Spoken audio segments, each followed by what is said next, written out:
Any other subsector of healthcare which is growing fast? So I think diagnostics is the second fastest growing pocket. Okay. Now, why diagnostics? Essentially, and Sharan, some of this data will blow your mind. Okay. So 80% of Indian diagnostic industry is unorganized. 80. Okay. Is unorganized. These are your mom and pop diagnostic stores that you see on the road with no branding. Some doctor has opened his own store. 20% is organized. Now, the entire diagnostic market in India is growing at 10-11%. Okay. The organized guys are obviously growing faster. So they are growing 12, 15, 20% top line. So if your top line growth is between 10, 12 and 20, you can imagine that your bottom line growth is 15, 25, 30. Okay. Right? Now, of all the diagnostic tests being done in India today, only 2% diagnostic tests in India done today are going to be done in NABL certified labs. NABL is a government certification for the accuracy of the test. Only how much percent is in that? 2. What?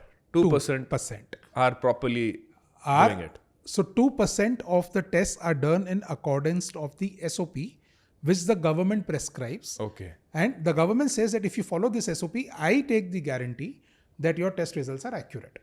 So 98% of the tests done today in India are being done in labs, which cannot guarantee the accuracy of the test result. Wow.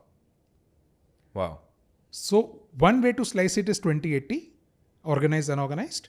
Another way to slice it is quality compliant and non-quality compliant, which is 2 and 98. And these organized players are usually compliant, right? No. Because the 20% share and 2% volume, right?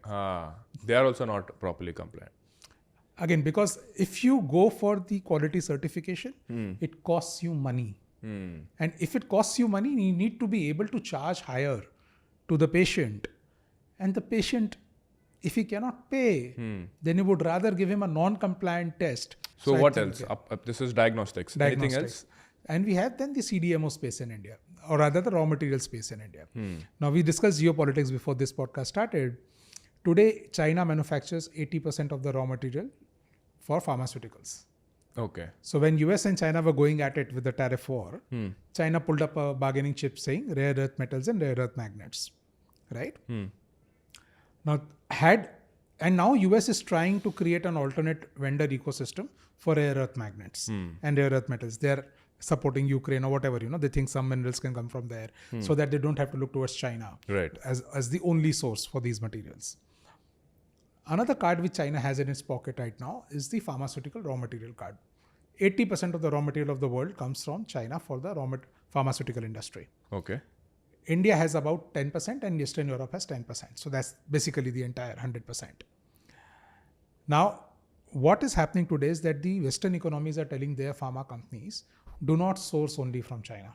You have to source from India, develop an alternate vendor in India.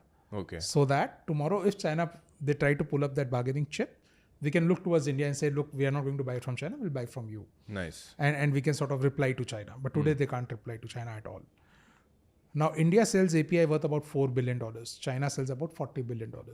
Wow. And some of that market share will shift to us. Now, it can be 10%, can be 20, can be 50. I don't know. But directionally, those businesses will come here. There is tailwinds. There is tailwinds.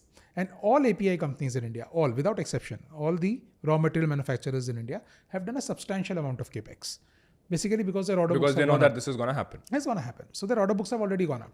So they can't service that order book with current capacity. They need more capacity to service the order book. And which is why we also have a PLI in India on raw material manufacturing. It came about 3 years back. So government announced this PLI scheme, product incentive scheme for raw material manufacturing in pharma.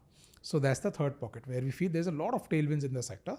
Glad you made it till here. If this gave you even one idea to improve your finances, send it to a friend. Helping them might just make you the smartest person in their group chat. And don't miss the full episode on Finance with Sharan. There's a lot more where this came from.